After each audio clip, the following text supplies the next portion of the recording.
Chicos y chicas de Derechos Humanos, Sociedad y Estado, bienvenidas, bienvenidos a esta nueva clase grabada. El concepto que vamos a trabajar hoy es el concepto de Estado. Si ya cursaste, si no cursaste, si te toca ahora, si querés ver esta clase después, vamos a trabajar este concepto antes en la secuencia, digamos. Antes de hablar del desarrollo del Estado Nacional, que va a ser nuestra próxima clase, hoy tenemos que hablar sobre el Estado conceptualmente. Así que ya les comparto mi pantalla y arrancamos.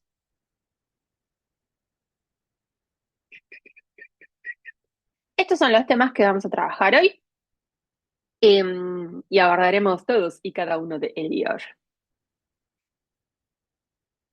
Pero el primer tema que quiero introducir es complejo porque no tiene soporte en la bibliografía, es decir, es importante, pero no puse ningún texto al respecto o que lo trabaje, así que esto va a quedar en esta dimensión presentación y en la oralidad de la clase.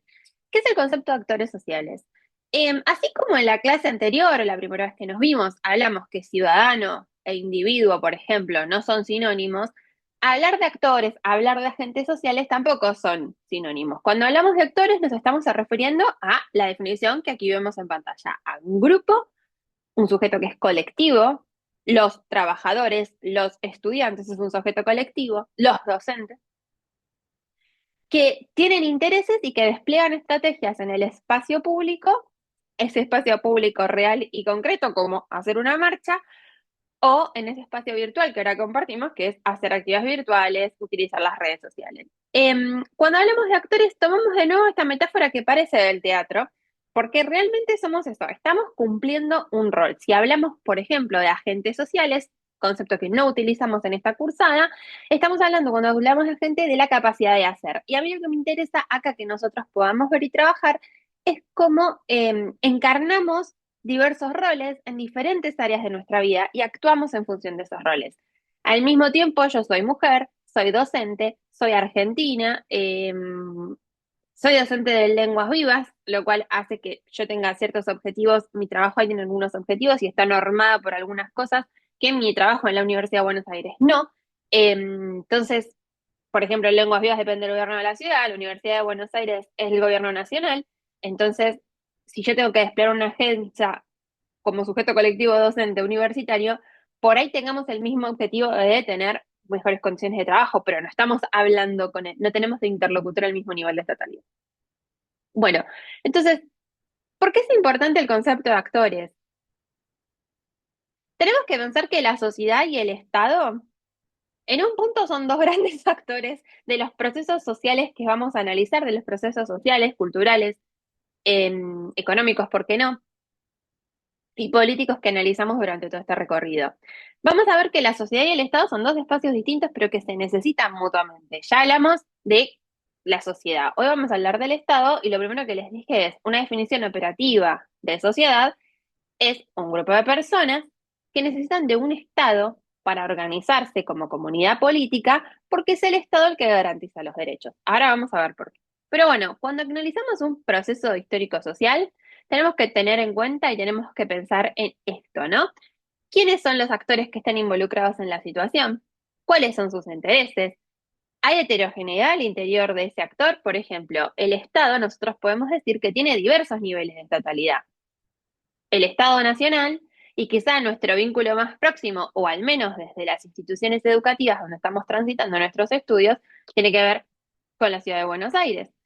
También podemos pensar, si trabajas en la provincia, si estás en la provincia, bueno, tu interlocutor es el Estado a nivel provincial. Entonces el Estado tiene diversos niveles. Y a veces esos niveles actúan de la misma manera en una línea y otras veces no. Pensemos, mientras yo grabo este video en el 2025, la provincia de Buenos Aires está bajo el control de Axel Kicillof, que representa a una fuerza política del gobierno nacional, el presidente es Milei, y representa a otra fuerza política con intereses completamente distintos. Entonces, ¿hay heterogeneidad dentro de este actor llamado Estado? Sí, hay heterogeneidad. Y la sociedad, bueno, ni hablar del actor sociedad, que hablar de la sociedad, yo les decía cuando nos conocimos que la teoría social incluso está abandonando el concepto de sociedad, vamos a hacer algología, porque la sociedad es tan difícil de entender, es imposible decir, bueno, algo que valga para toda la sociedad argentina. Es muy difícil. Eh, y entender esto, que a veces la relación entre la sociedad y el Estado es pacífica, de cooperación, y otras veces es de franca confrontación. Ahora vamos a ver un ejemplo donde hablamos de esto. Este ejemplo quizás ya está un poquito viejito, pero bueno, sirve, todavía sirve, todavía sirve. Esto es de la segunda, el del segundo aislamiento, esta noticia, cuando la ciudad autoriza la vuelta de las clases presenciales. Nación se opone a esta decisión y al interior mismo no había de las comunidades educativas, no había, había una heterogeneidad de respuestas. ¿Por qué? Algunas familias, o sea, el actor familia no estaban todos los padres de acuerdo con que todos los chicos volvieran a la escuela presencial. Algunos padres todavía tenían miedo. No recuerdo en qué estado estaba la vacunación para cuando salió esta nota. Mal la profesora no poniendo la fuente correctamente. Eh, los docentes como trabajadores también, algunos se oponían y otros sí querían volver. Pero bueno, el no podemos decir tal cosa como actor comunidad educativa porque había tanta heterogeneidad al interior. ¿Podemos identificar qué actores se involucran en esta situación? Sí, el gobierno nacional, el gobierno de la ciudad, los docentes, los padres, los directivos de las escuelas, y todos estos cinco actores que mencionamos tenían intereses distintos al interior de cada grupo. No todos los padres opinaban lo mismo, no todos los docentes opinaban lo mismo, y el Estado Nacional estaba en contra de una decisión tomada a nivel ciudad. Eh, y mientras que, por ejemplo, la provincia también había tomado otra decisión completamente distinta. Bueno, ¿ven? En esta situación no es una situación de cooperación, es una situación de conflicto y ya vimos los actores que están involucrados. Entonces, presten atención a eso cuando analizamos procesos históricos y sociales. Todo muy lindo, todo muy rico, pero ¿qué es el Estado? Esta definición que ustedes tienen en este slide y que van a leer tanto en el texto de Malamud como en el de Tenty Fanfani, es una definición muy clásica. Hay otras definiciones de Estado, por supuesto. El marxismo va a decir otra cosa completamente distinta. El Estado es un instrumento de reproducción de desigualdades de clase. Pero yo me paro con Weber, que es la definición más clásica, y esta definición, por favor, que quede muy claro que es de Max Weber. No es Malamud dice que el Estado es una institución. No, no lo dice Malamud, lo dice Weber. Así que esto tengan anotado y subrayado. ¿El Estado es una institución? Sí, el Estado es una institución. ¿Y qué diferencia al Estado de la Asociación de Veraneantes de las Toninas? Con todo respeto por los veraneantes en las Toninas. El Estado es más complejo que la Asociación de Veraneantes de las Toninas. El Estado tiene ministerios y la Asociación de Veraneantes de las Toninas tiene un protesorero y un presidente y nada más. No, no es una cuestión de complejidad. Lo que diferencia al Estado de cualquier otro tipo de institución es el monopolio legítimo de la coerción física para mantener el orden. El monopolio legítimo de la violencia, también lo vamos a decir de esta forma. Nadie que no sea el Estado detenta para sí el monopolio legítimo de la violencia. Y nosotros los ciudadanos, no, que nosotros los ciudadanos no podemos pensarlo de otra forma, porque no sería lógico que la Asociación de Berenientes de las Toninas tenga policía eh, armada y con con las potestad que tiene la policía de llevar a una persona detenida, pedir documentos. Eh, Nadie que no sea el Estado puede hacer esto. Entonces el Estado no se reconoce por sus formas, sino por su medio, que es la violencia, que es detentar para hacer un monopolio de la violencia. Esto es interesante en un territorio delimitado, por supuesto, esta otra es la otra pata de la definición estatal, ¿no? Acá debería haber una bolita que, como los karaoke, que rebota, que hace pim, pim, pim, bueno, me olvidé. Entonces, ¿qué elementos definen al Estado? Primero, el monopolio legítimo de la violencia. Nadie que no sea el Estado puede detenerla. Desde el momento que se conforma el Estado, nosotros, los ciudadanos, le entregamos a ese Estado todos nuestros derechos para que él nos garantice. No nos quedamos con nada. Con ese derecho no nos quedamos. ¿Esto qué quiere decir? Que yo no puedo detener. ¿Se acuerdan? No quiero spoilearla a nadie. Eh, pero bueno, perdón, El secreto de sus ojos. Si no, mete un par de sprints en. Adelántate un par de segundos con el video. Pero en El secreto de sus ojos, él mete preso al asesino de su esposa. Eso no lo podemos hacer nosotros. Esto es una potestad que solo tiene el Estado y sus fuerzas así de seguridad. Entonces, el monopolio legítimo de la violencia, esto, uno, elemento número uno, en un territorio limitado, a diferencia de otras formaciones estatales, perdón, a diferencia de otras formaciones y organizaciones políticas, como por ejemplo el imperio, el Estado respeta fronteras, no se mueven, no se cambian las fronteras. ¿Van a haber guerras que van a cambiar la conformación de las fronteras de los estados? Sí, lo estamos viendo en este momento, por ejemplo, en Ucrania, que no sabemos qué es lo cómo va a terminar esta guerra. Pero no es en las situaciones normales, eh, no, las fronteras de los estados no se corren. Y esta delimitación espacial es un elemento central. Como, por ejemplo, el imperio es expansivo. Recordemos Gladiador, Roma se expandió, muere. Finalmente, el concepto de legitimidad es clarísimo, ¿no? Weber dice que algo es legítimo cuando ya nosotros no dudamos que el otro tiene que hacer. Más allá de lo que cada uno de nosotros pensemos de Javier Milei, ninguno de nosotros duda que es el presidente legal y legítimo de Argentina. Ese que nosotros no dudemos hace que esto sea legítimo. Después podemos cuestionar si nos gustan sus decisiones, si no, si la política pública tiene que tener otra orientación. Pero ninguno duda de que es el presidente legal y legítimo del país. Y finalmente, quizás como nosotros más experimentamos al Estado, el Estado detenta también contiene, perdón, un grupo de funcionarios que es la famosa burocracia. Y quizá nuestro contacto con la estatalidad más diario sea con la burocracia, cuando vamos a tramitar nuestro DNI, por ejemplo. Entonces, estos cuatro elementos hacen a la definición estatal de bebé. Eh, Importante es la precisión conceptual, ¿no? Es algo, esta es como mi lucha, mi cruzada es por la precisión conceptual. No tenemos que confundir el Estado con el gobierno. El gobierno son el grupo de personas que están a cargo del aparato estatal. El régimen político es el conjunto de reglas que establecen cómo se accede al poder y cómo se lo ejerce. Y esta frase de Malamud es bárbara porque lo explicita. La democracia es un mecanismo, es el régimen político, para elegir al chofer, que es el gobierno, que maneja el auto, que es el Estado. Entonces, no confundamos estos términos. Gobiernos han pasado muchos, con diferentes orientaciones, esto es algo que vamos a hablar más adelante, no es lo mismo bueno, no pongamos un ejemplo polémico, pero digo, no es la misma la conceptualización que hacen de la pobreza el gobierno de Macri, el de Alberto Fernández y hoy Milei, y digo, ni las acciones que van a tomar a cabo, que van a desarrollar para, eh, para combatir la pobreza. Pero esto va a ser pasajero, porque el Estado argentino va a seguir existiendo cuando Milei se vaya, como que siguió existiendo cuando Alberto se fue. Así que no confundir gobierno con Estado. No quiero meter mucho con el tema de soberanía, simplemente lo traigo acá porque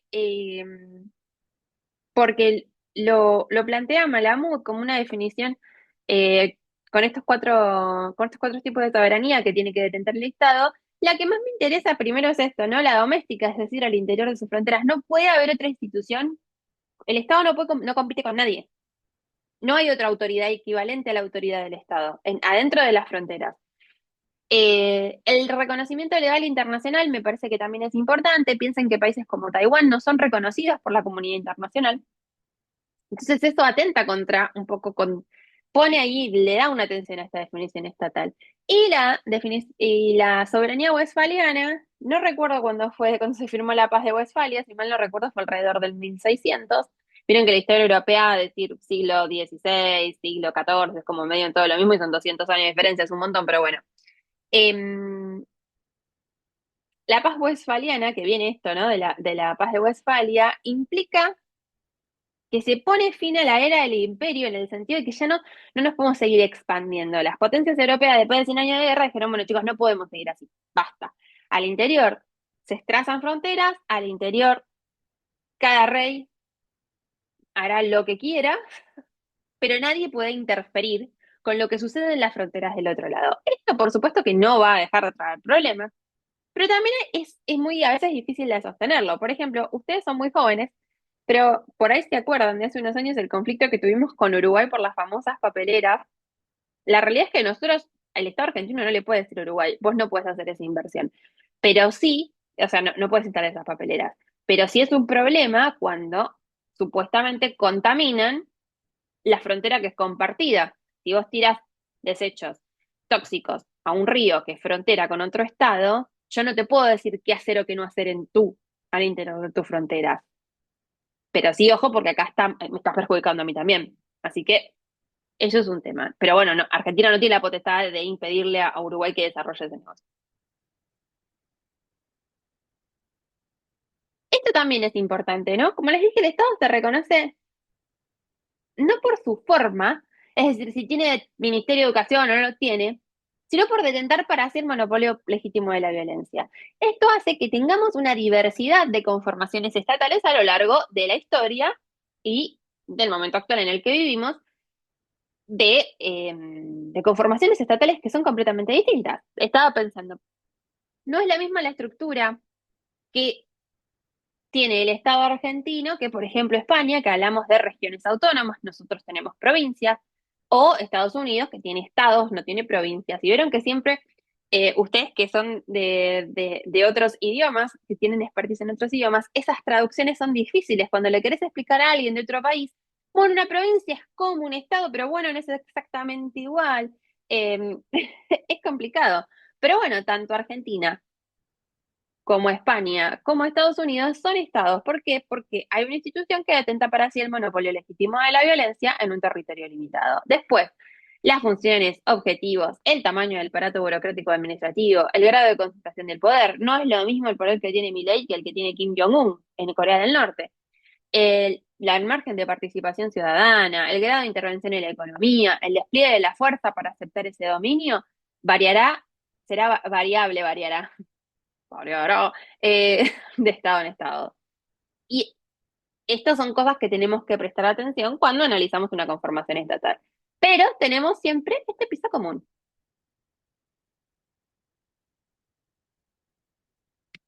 La formación del Estado es un proceso de territorialización y concentración del poder político. ¿Por qué? Porque como yo les decía, saliendo del orden medieval, estamos hablando que en el orden medieval diversas otras organizaciones más pequeñas, si bien por supuesto existía un rey, había feudos con señores feudales, que son organizaciones más pequeñas. Entonces, para que el Estado surja como tal, ese nuevo poder central que surge tiene que tener el control en todo el territorio que reclama para sí, y no puede nadie disputarle esto. Formosa no puede armar su propio ejército, por ejemplo. Cortar solo y decir, este es el ejército nacional formoseño. No, no puede hacer eso. Esto, por ejemplo, si les gustan las series históricas, en la época de los Borgia, o sea, alrededor del 1500, el Vaticano era un estado porque Italia como tal no existía. Entonces, Nápoles, el Vaticano, Milán, todos tenían ejércitos. Para que surja el Estado Nacional, esos ejércitos tienen que poner a disposición del poder central llamado Italia, pero van a pasar muchos años hasta que esto suceda.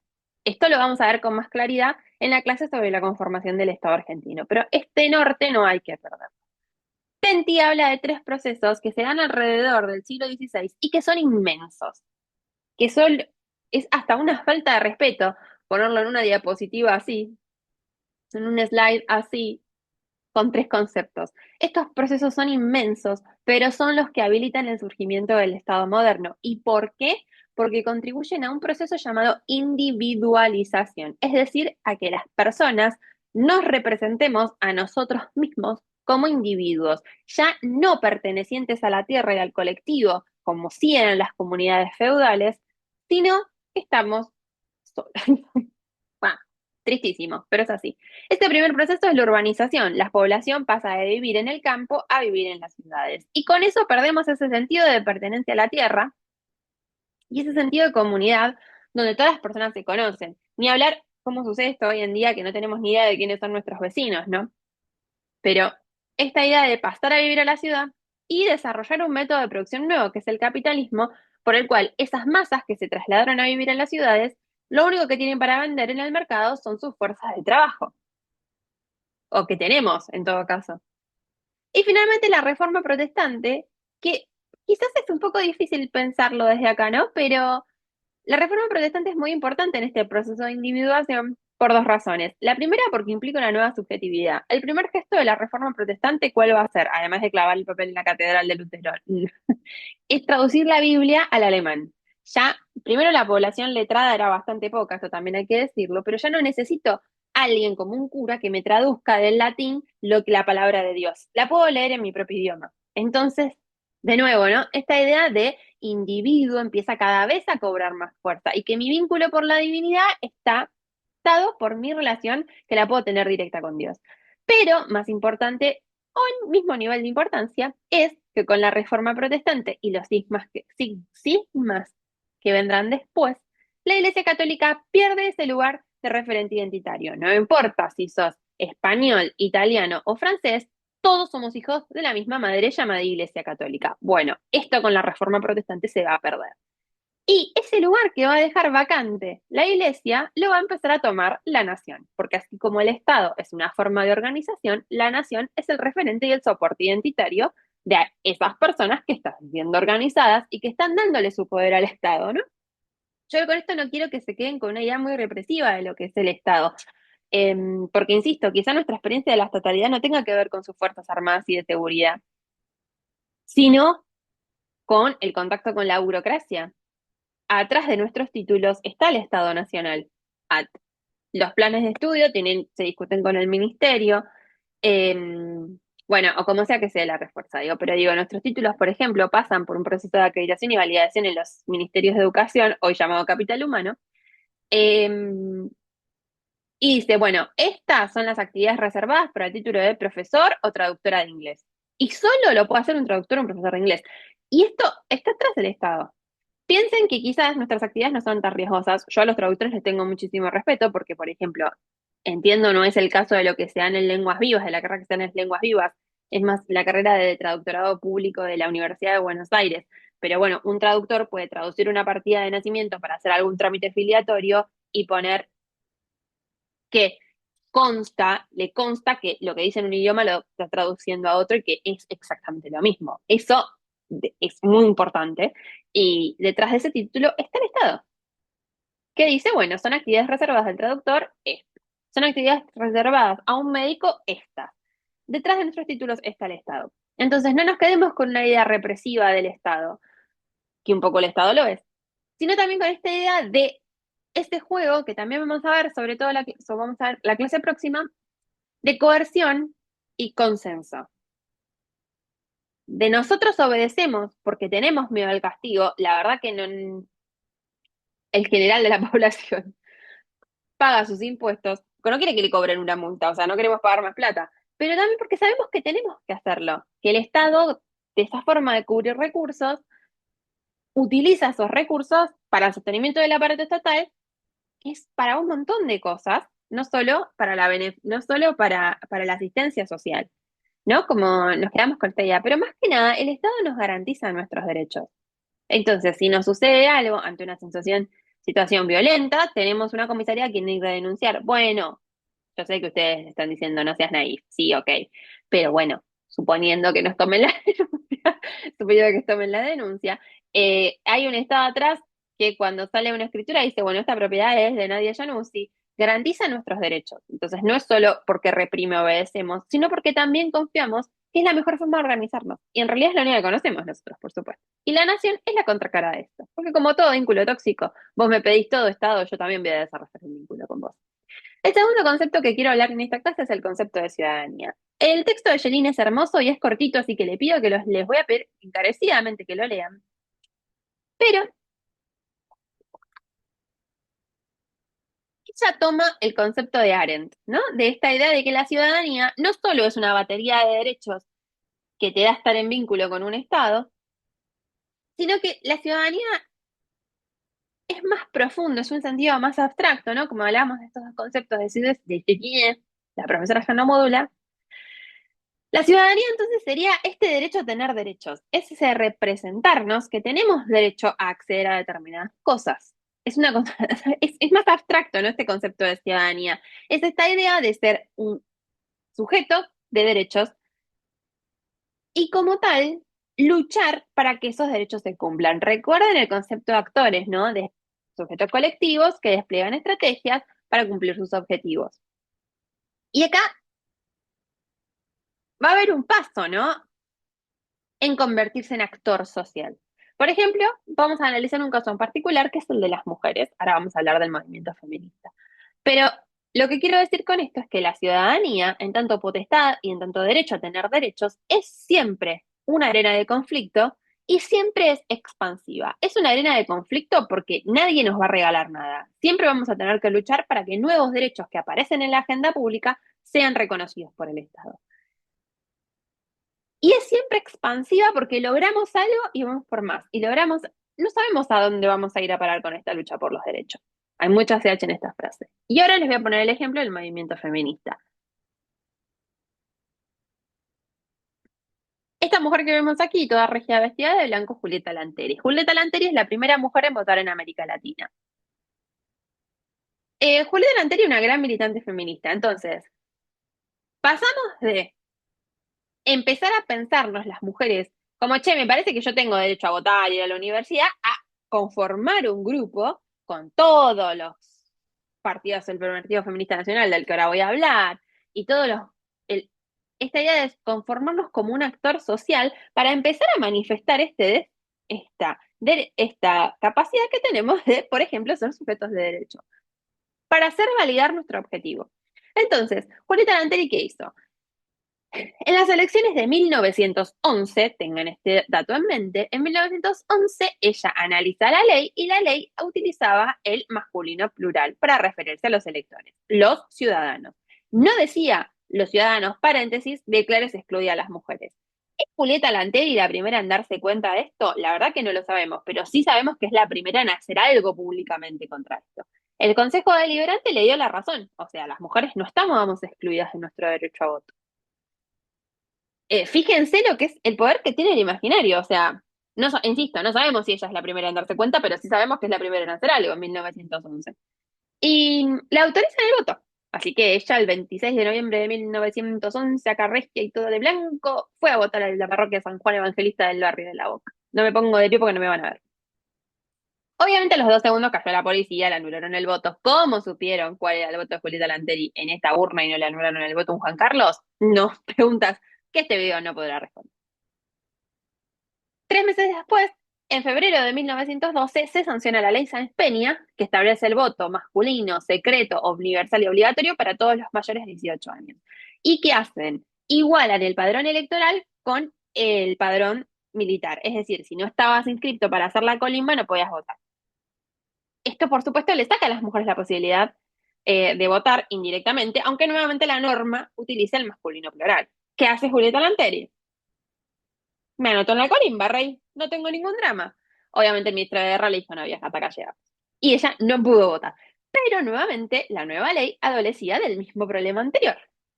Y planteaba que los candidatos, de nuevo con el masculino plural, sin hacer el paréntesis de excluidas las mujeres de ser candidatas. Entonces, ¿qué hizo Julieta Lanteri? Lo que más de un siglo después va a decir Cristina Fernández de Kirchner. Hagan un partido y ganen elecciones. Y ella fundó el Partido Feminista Nacional y ganó un escaño que nunca pudo asumir. En 1930, si mal no recuerdo, Julieta Lanteri muere atropellada en un confuso episodio, como ponen los diarios cuando no quieren poner asesinato, en Diagonal Norte. Y ella fue una incansable militante, ella fue la quinta mujer en recibirse de médica en el país. Pero a ver, lo que quiero decir con esto es, lo que dice Janine es, estos principios universales, cuando chocan con situaciones reales, concretas, históricas, bueno, van a tener que hacer va a haber problemas de adecuación. Ya la Revolución Francesa en 1878 decía, en 1789, perdón, decía, todos los hombres nacen libres y iguales. En ese momento en el que usaban masculino, bueno, no era todos los hombres. Ese todos los hombres también tenía muchos excluidos, pero los vamos a ver en la primera clase de la unidad 2. Eh, Unos años antes las mujeres habíamos logrado ingresar a las universidades y ya en la primera década del siglo XX estamos pidiendo el derecho a voto. Y una vez que logremos el derecho a voto vamos a ir por el divorcio. Y una vez que logremos el divorcio vamos a ir por una nueva ley de divorcio que nos garantice una paridad de responsabilidades, derechos y obligaciones que el padre varón, que quedaba por supuesto en una situación mucho más aventajada, pero bueno, recién la ley de divorcio se va a aprobar en 1987. O sea, mis padres se casaron y se casaron para toda la vida. ¿Esto qué quiere decir? Primero, lo que les ya mencioné 3 veces, que el movimiento es siempre expansivo, es siempre hacia adelante. La búsqueda por los derechos es siempre expansiva. Miren el movimiento LGTBQ. 1990 ya no se considera una más una enfermedad de la homosexualidad. Bueno, ¿nos quedamos ahí? No, la seguimos. Y ahora vamos por el matrimonio igualitario para tener los mismos derechos que una pareja heterosexual. Y después de esto, no sé a dónde vamos a ir a llegar, a dónde vamos a ir a parar. Pero es siempre expansivo, siempre es conflictivo, en el mejor sentido de conflictivo, porque hay una lucha en el espacio público para que se reconozca que tenemos este derecho. Por supuesto que el Estado reconoce situaciones que ya en la sociedad están pasando. No es que la gente no se divorciaba antes de 1987, se separaba de hecho. Lo que se dice divorcio con poder ir a un juzgado y decir desvinculame legalmente a esta persona no existía como tal. Entonces, esto es muy importante, ¿no? Este movimiento de fluctuación entre la sociedad y el Estado, que hace este movimiento. El Estado reconoce situaciones, la sociedad lucha por más, y podemos poner mil ejemplos y estar 500 horas grabando. Hasta aquí hemos llegado con esta bonita clase. Espero que la hayan pasado bien. Cualquier duda me pueden escribir. Mi correo está acá abajito y también en el perfil. Y recuerden que ver la clase grabada trae suerte.